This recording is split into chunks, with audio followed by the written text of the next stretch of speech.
Chapter 12, The Asylum.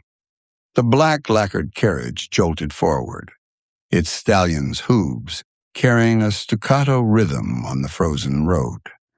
Vincent sat stiffly on the worn leather seat, gloved hands folded in his lap, his bandaged ear throbbing with every bounce of the wheels. Across from him, the orderly, short, round, and dressed in hospital whites that strained at the belly buttons, had fallen asleep, his head bobbing with each bounce. Vincent studied him in silence. The man's olive skin and neatly trimmed beard reminded him of figures he'd once seen at the British Museum. Studies of North African pilgrims, serene and inward. Yes, he thought, that's it, the face of a believer. He was being driven to a place for the broken, but this bulging keeper in saintly whites seemed chosen for the higher calling. Quite the procession, eh? Ian murmured, breaking into his thoughts over the clatter of hooves and axles. A private funeral, perhaps? A chestnut stallion pulling this hearse. All that's missing on this ride is the coffin. The corners of Vincent's mouth twitched toward a smile. The joke stung because it was true. What did it matter?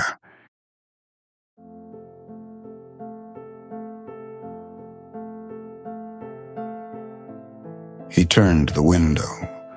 Fields lay bare, its winter wheat pushing timidly through the soil. Far off, small figures bent over the furrows, their motions slow and deliberate. Occasionally one straightened, shading their eyes to view the carriage passing by. He admired the way their forms broke the horizon, the light clinging to their backs, their smallness against the vast plain. They could be swallowed by it like Jonah was swallowed by the whale. "You're admiring them again," Ian said, watching his thoughts. "They're watching you too, you know.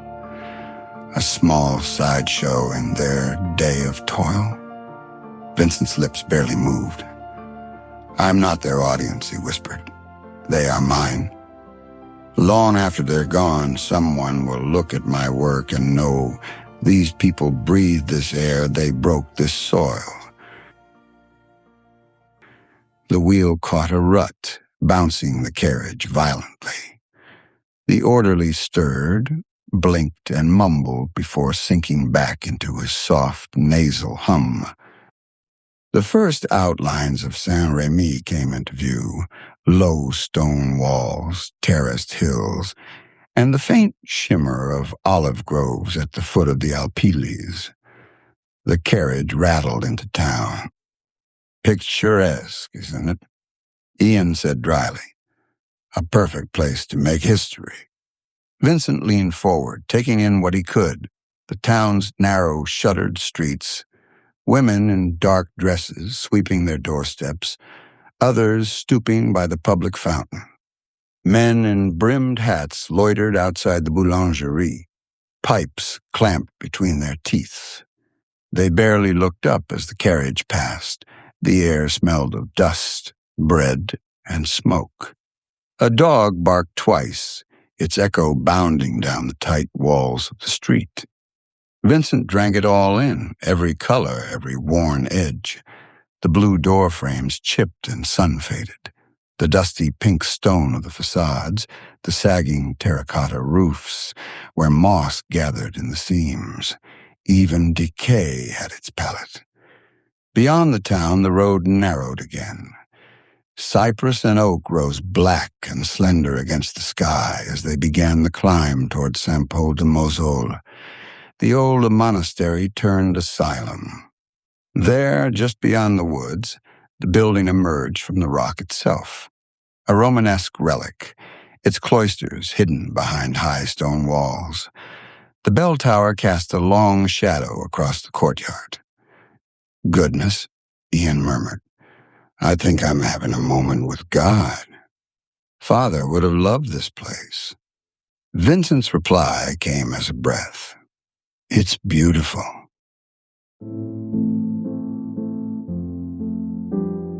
The entry gates creaked open. The stallion slowed.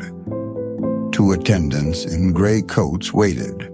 One opened the carriage door while the other helped Vincent down. His legs trembled as a tower bell tolled the hour. The orderly, who had slept through most of the trip, now straightened and led him through the arched entrance into a corridor that swallowed them all at once.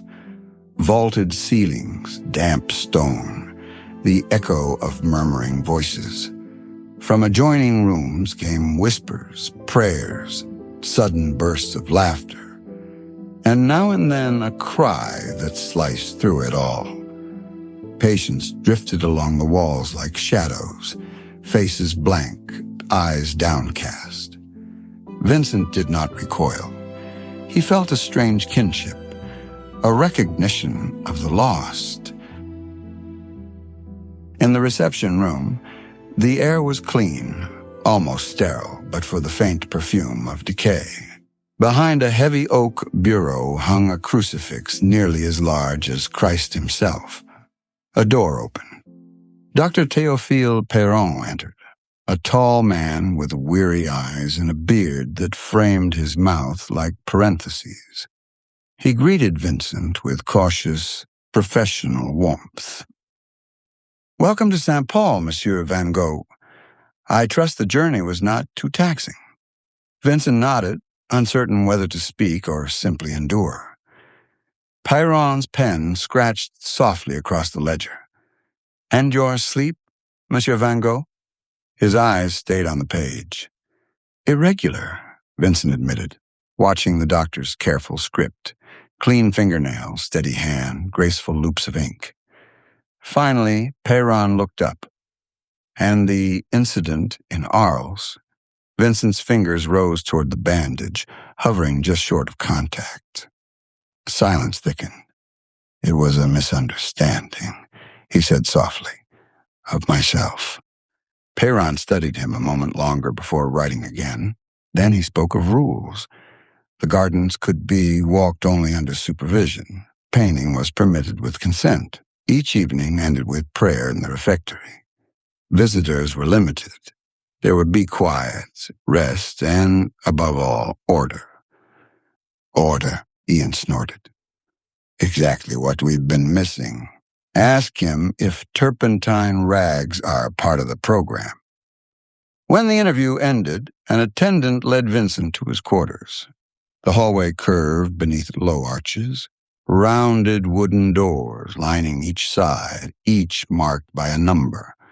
From behind the doors came murmurs, sighs, fragments of forgotten songs. Down the hall, a patient cried out, the sound collapsing into laughter. The walls absorbed it all, as if the monastery itself had learned compassion through centuries of listening.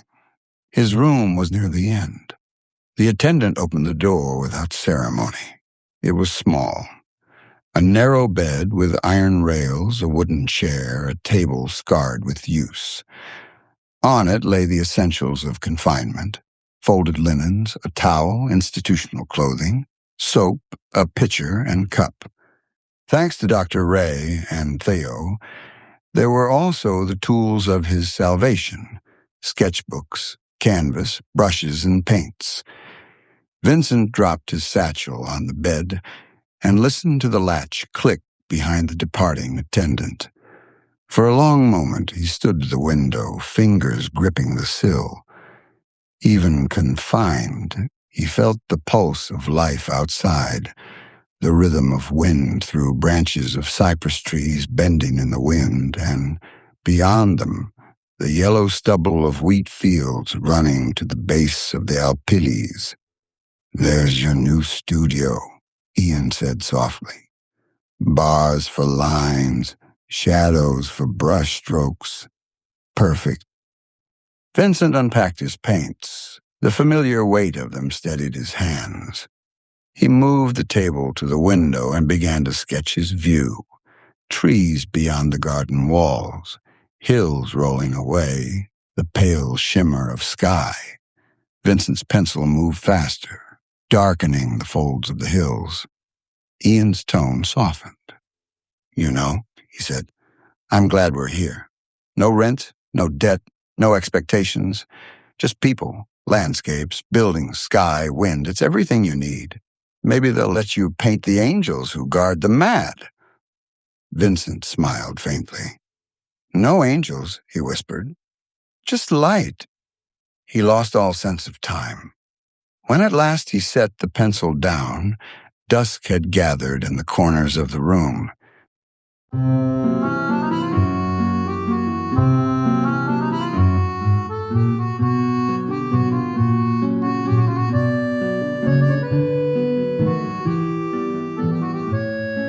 Then a sound broke the stillness, a shuffle of footsteps in the corridor and a gentle knock that barely disturbed the air. Before Vincent could respond, the door opened with a quiet sigh.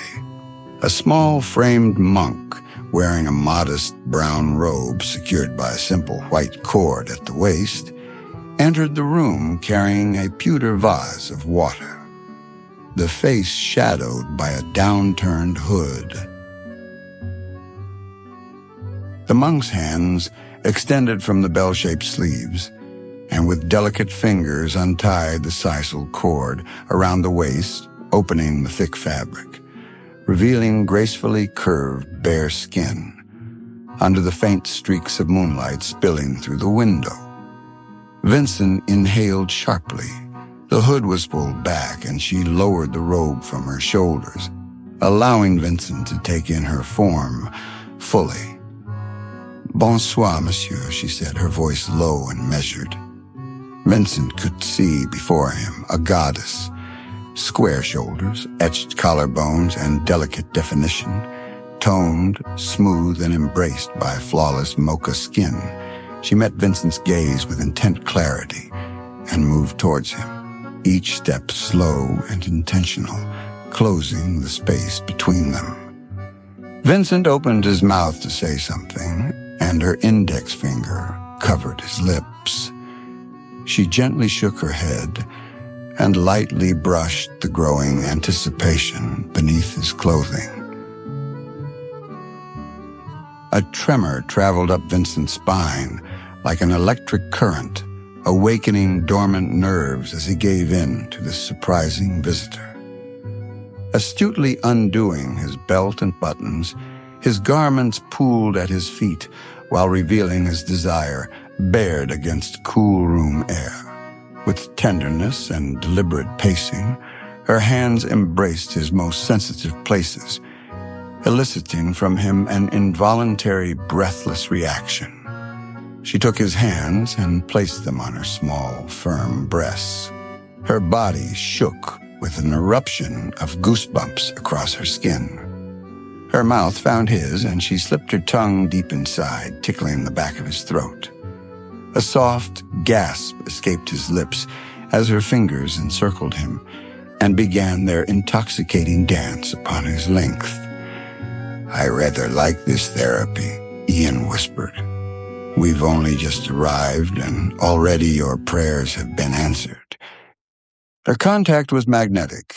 Each touch ignited sparks on their skin, while every kiss traced along familiar, unfamiliar territories. Glances locked into one another, expelling words unnecessary between them. Their rhythm together, slow at first, was natural and pulsing. She covered his mouth with both hands as the beat together began to quicken, and the crescendo began to build toward the final climax. Footsteps echoed faintly down the hall. Theo paused by the entry, his collar turned up against the chill that seeped from the stones, fingers resting on the latch. He took his hand off, stepped back, and retraced his way toward the administrative wing and entrance where the carriage waited, its front lanterns glowing. After a few words of appreciation with Dr. Peyron, and the wish to continue receiving completed works of Vincent's, he paused once more beneath the front archway, glanced toward his brother's window. a dark rectangle cut into the asylum's facade, then turned away. The monastery gate swung shut behind the departing carriage.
I sure hope you're enjoying the story Red and Yellow, The Final Years of Vincent Van Gogh. You're listening to ClearTales, a podcast for listeners experiencing mild to moderate dementia. Please share this podcast with others you believe could enjoy the stories. Share it here. And thanks again so much.